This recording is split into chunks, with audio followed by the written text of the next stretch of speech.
Good morning everyone, welcome aboard the Estina. The bar downstairs will shortly be opened for the sale of beers, spirits and soft drinks, with tea and coffee also available. Thank you for listening, enjoy your cruise.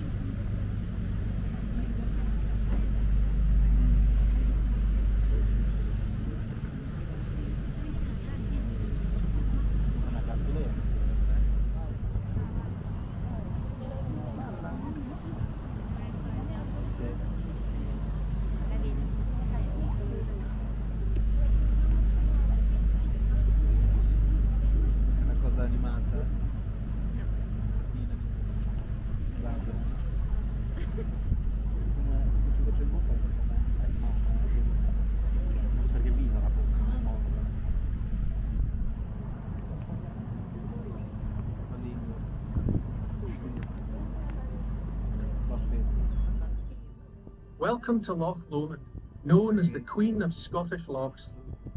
It's the largest expanse of fresh water in Great Britain, 23 miles long, 5 miles wide, and at the northern end, 636 feet deep, making it the third deepest in Scotland. The River Leven, which we're now leaving, is the loch's only outlet, running from here into the River Clyde and from there into the Atlantic Ocean.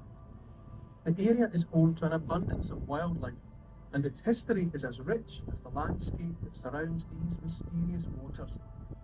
It's a place where kings have trod and outlaws have roamed. It has inspired writers, musicians and artists for generations. It was during the Victorian era that Loch Lomond gained renown. Visitors were drawn from across the world, thanks in large part to the romantic novels of the likes of Tobias Smollett and Sir Walter Scott. Day trippers would travel here by train from Glasgow to cruise aboard large paddle steamers like the one we're passing on the left. This is the Maid of the Loch, the very last paddle steamer to be built in Britain. She was built in 1953 on the River Clyde in Glasgow, which was, between the late 19th century and the early 1950s, the world's premier shipbuilding city.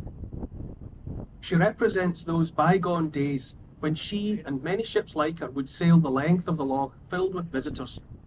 These ships also provided a valuable mail and transportation service to the local communities. The large building we're passing on our left is Cameron House.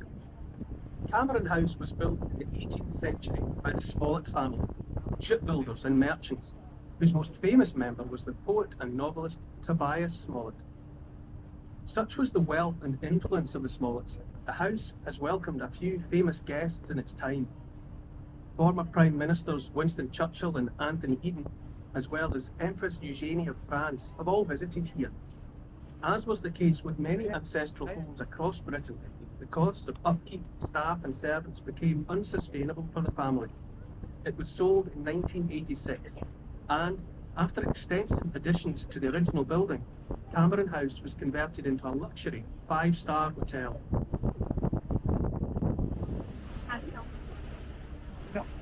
The large house on the hill to the left, you may be able to spot between the trees, is Auchendennan House. Auchendennan House was commissioned in 1860 by the Glasgow-based tobacco merchant George Martin and was designed by famed Scottish architect John Burnett. During the Second World War, the house was used as a convalescent home for American servicemen coming from the front in France. After the war, as a goodwill gesture, the house was converted into a youth hostel thanks to a generous donation from American trade unions.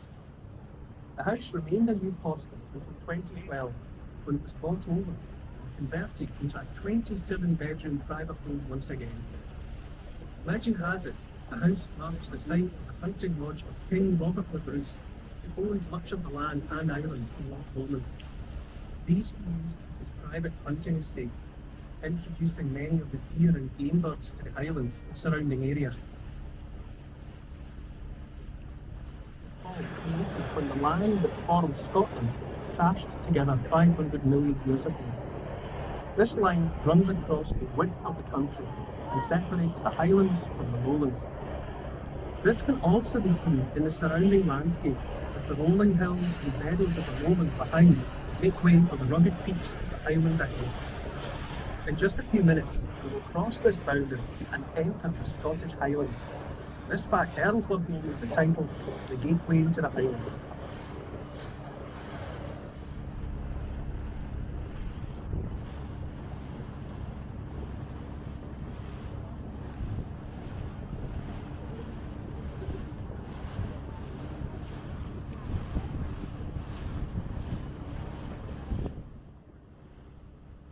Before the Industrial Revolution of 1800s, the meeting of these two contrasting landscapes was reflected in the meeting of two contrasting cultures, the hardier, more traditional Highland clans and the increasingly civilised and cultured lowlanders.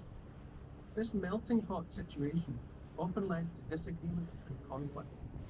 Not far from here, just behind the hills to our left, lies Glen Fruin, or the Glen of Sorrow.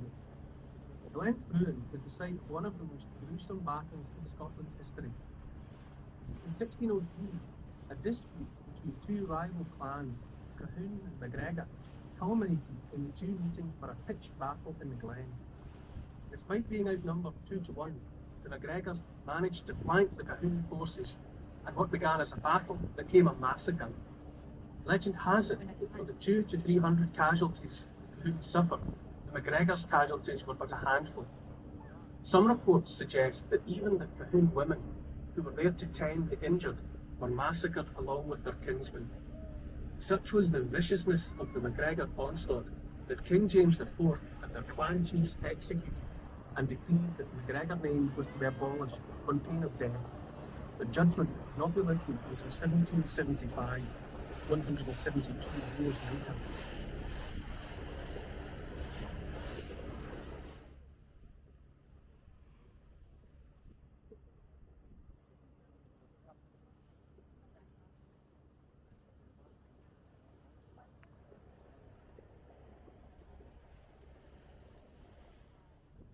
Whilst Scotland and the British Isles were formed 500 million years ago, it may surprise you to know that Loch Lomond only dates back 12,000 years to the end of the last ice age. As the ice that covered Scotland began to melt from the sea, it gouged a deep canyon into the land. In its early years, Loch Lomond was connected to the sea before the land at its southern end rose up, trapping the water, which is now replenished by the burns and rivers from the surrounding hills and mountains. The loch's catchment area for rainfall is 270 square kilometres, and its water level can fluctuate by as much as 3 metres between seasons. The loch and its shores are home to a variety of mammals, including wildcats, deer and goats, as well as around 200 species of birds that inhabit or visit the loch site. The most renowned of these being golden eagles, falcons and ospreys. The loch itself is also home to around 14 species of fish, the most prominent being salmon and sea trout. There is also a rare type of freshwater herring called powan, which can only be found in 3 other lochs in Scotland.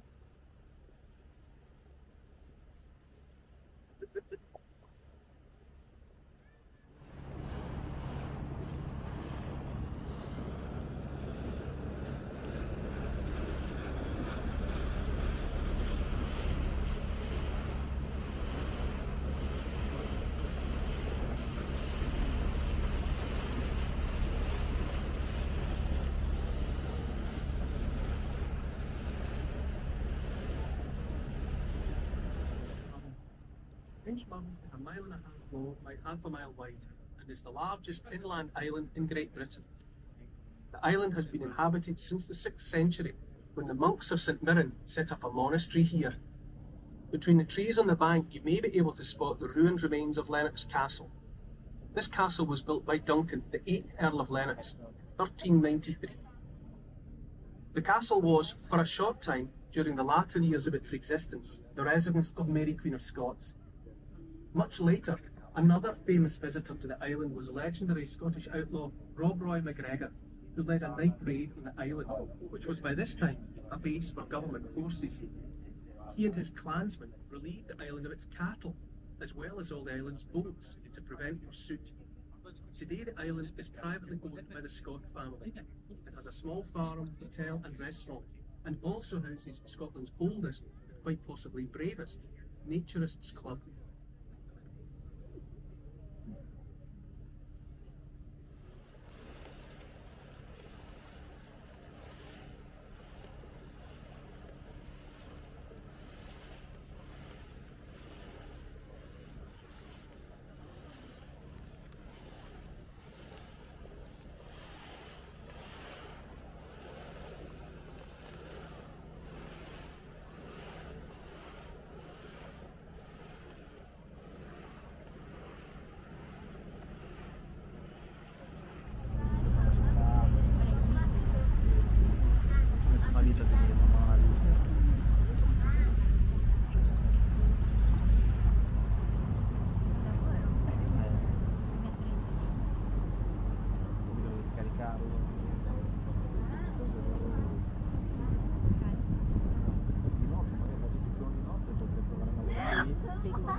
You're welcome.